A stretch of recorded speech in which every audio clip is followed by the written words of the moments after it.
podemos ver que su destreza y dinamismo en el campo pareciesen ser como un buen vino. Sí, mientras más viejos juegan mejor. Tal fue el caso del legendario e infernal brasileño que comandó como capitán aquella Brasil que daba miedo. Sí, el lateral de laterales Cafu, el voraz sabio de la defensa. Cuando iba rumbo a sus 40 años de edad en el campo era el terror y la pesadilla de jóvenes figuras como el mismísimo CR7. Era un defensor agresivamente elegante. Su dinamismo en un contraataque nos paraba los pelos a más de a uno, siendo el responsable más de una vez en épicos golazos que terminaban salvando a su equipo cuando el partido se encontraba apretado. Hoy muchos aplaudimos a otros laterales de la talla como Dani Alves, quien es cierto que también es legendario, el jugador con más títulos en el planeta, pero a pesar de ello nunca pudo conseguir lo que Cafu ya consiguió 2 veces, sí, el mundial. Escuchen, a lo largo de su trayectoria Cafu logró alzar todos los títulos de altura que cualquier futbolista pueda soñar, tales como la Champions, la Copa Libertadores, Copas Américas, diversas copas y supercopas de Europa, ligas italianas, y para completar alzó no 1, sino 2 copas mundiales en 2 generaciones distintas de aquella gloriosa Brasil,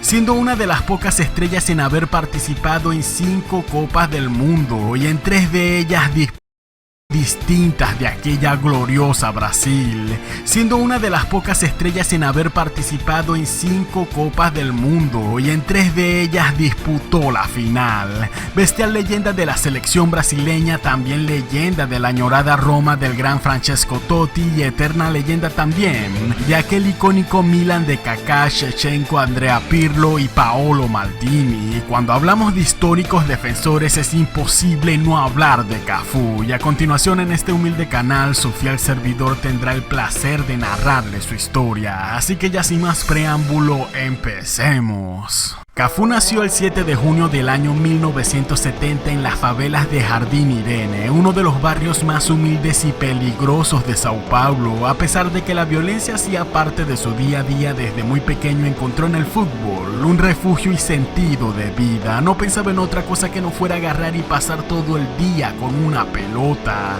ignorando el mal camino y las malas mañas que había a su alrededor. Y escuchen, a diferencia de otras leyendas brasileñas, a Cafu le tocó sufrir del rechazo de sus primeros entrenadores. Según ellos no había algo extraordinario en él. Fue rechazado por importantes clubes de Brasil como el Corinthians, el Palmeiras, el Santos y el Atlético Mineiro. La cuestión es que en aquella época todos los ojeadores o cazatalentos iban enfermizamente por los barrios buscando a un supuesto sucesor del Rey Pelé. Simplemente buscaban a un niño maravilla para reclutarlo y embolsillarse de dinero rápidamente.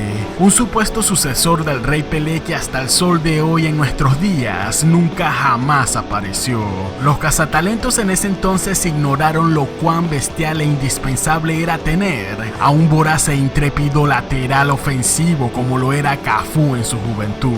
A pesar de ello, el naciente lateral brasileño, rechazado por distintos equipos, no bajaba sus sueños. Tenía la certeza de que habría por lo menos un club que confiaría en él, y este fue el Sao Paulo FC, quien le brindó la oportunidad de unirse a sus filas. Debutó con el primer equipo en el año 1989 a sus 19 años de edad, y partido tras partido fue mejorando su juego defensivo. El entrenador confiaba en él como un explosivo lateral. Debido a su brutal condición física se ganó el apodo del Expreso de Sao Paulo. Cafu disfrutaba arrebatar los balones a los delanteros y con la misma subir al contraataque. El bullicio y los aplausos del público le hacían sentir que esta era su posición. Mediocampos y delanteros estrellas ya había muchos para esa época. En cambio, defensores laterales que se robaban el show como lo estaba haciendo Cafu no existían. Antes de leyendas como Roberto Carlos o Dani Alves, Cafu era el rey en su posición. Él fue el primero en Brasil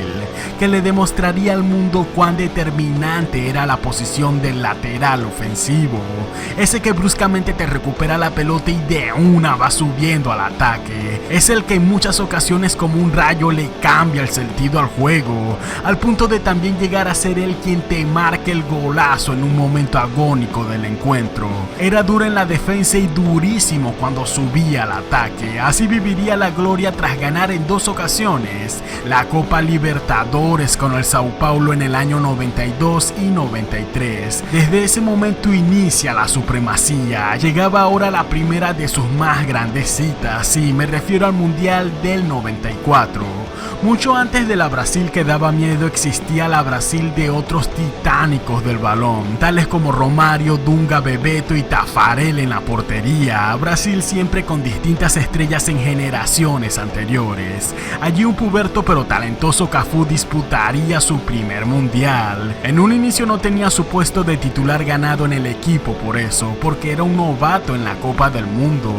Pero vimos cómo terminó vistiendo la camiseta en la infartante final a penales ante la Italia de Roberto Baggio. Su brutal actuación en la banda derecha del campo ayudó a mantener el 0-0. Y allí estaban, un sediento soñador Cafú ya le estaba dando a Brasil su tetracampeonato.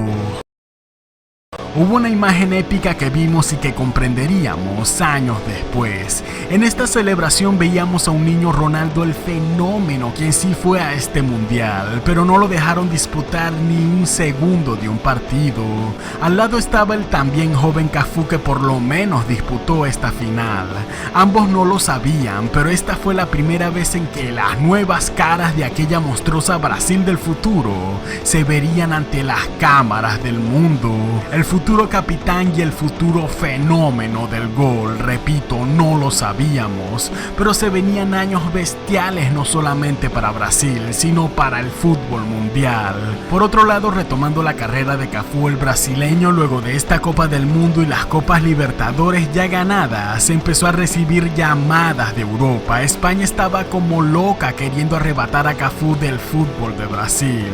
Del club Sao Paulo sería el Real Zaragoza de España en el año 95, equipo con el que durante su primera temporada consiguió la Recopa de Europa. Sin embargo, Cafú no se sentía a gusto en España, era otro fútbol, otras costumbres y otras culturas. En dicho club perdió el protagonismo que nunca quiso, por lo que decidió volver a su tierra para jugar un par de años en el Palmeiras. En su regreso a Brasil volvería a sufrir otro traspiés, ya que se sentía cómodo en su tierra, pero debía entender que su potencial era muy alto, él estaba para mucho más y en Europa se encontraba la alta competitividad que él necesitaba para seguir creciendo. Quedándose en el fútbol local de Brasil terminaría estancándose tarde o temprano.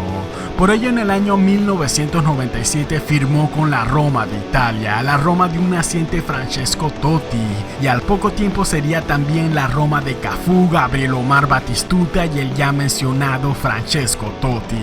A pesar de que la Roma no fue el club donde cosechó la mayoría de sus éxitos, fue un equipo en el que pudo potenciar sus habilidades. Allí ganó la experiencia y la brutal gallardía para lidiar con las exigencias del fútbol europeo.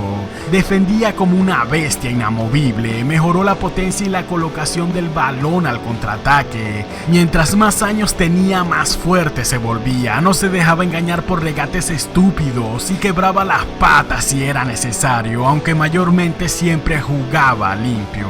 Por lo que ahora llegaría su segunda gloria con Brasil al ganar una Copa América en el 97, la Copa América de un puberto fenómeno que ya la estaba rompiendo con el balón. La Brasil temida estaba casi completa. Allí llegó la Copa de Francia 98, Cafú era el indiscutible titular, era un lateral incansable y ayudó también en el aspecto ofensivo cuando el equipo más lo necesitaba, pero tristemente llegaron a dicha final con un Ronaldo convulsionado y muy lejos de estar al 100%. La Francia de Zidane supo aprovechar esto y los brasileños perdieron 3-0.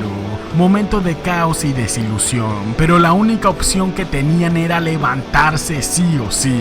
Los reyes del fútbol eran ellos. Una final perdida debía convertirse en motivación para resurgir y rugir, y definitivamente así lo hicieron. No se perdonarían perder una final otra vez, y mucho menos menos seguida. Es por eso que la bestial Brasil del capitán Cafu haría desastres en la Copa América del 99, donde saldrían campeones. Allí un soñador Ronaldinho jugaría por primera vez con ellos. Brasil había resurgido, ahora el equipo estaba más que dispuesto a devorarse al mundo. Aquella Brasil ya contaba con todos los nombres. Allí veíamos al mayor aliado de Cafu, sí, el bestial Roberto Carlos en la otra banda, el naciente Ronaldinho y el bestial Rivaldo en la ofensiva, y veíamos a un Ronaldo el fenómeno en fase de Dios con el balón, y muchas pero muchas estrellas más. Aquella Brasil que daba miedo ya contaba con todos sus juguetitos. Cuando los veíamos jugar nos sentíamos más feliz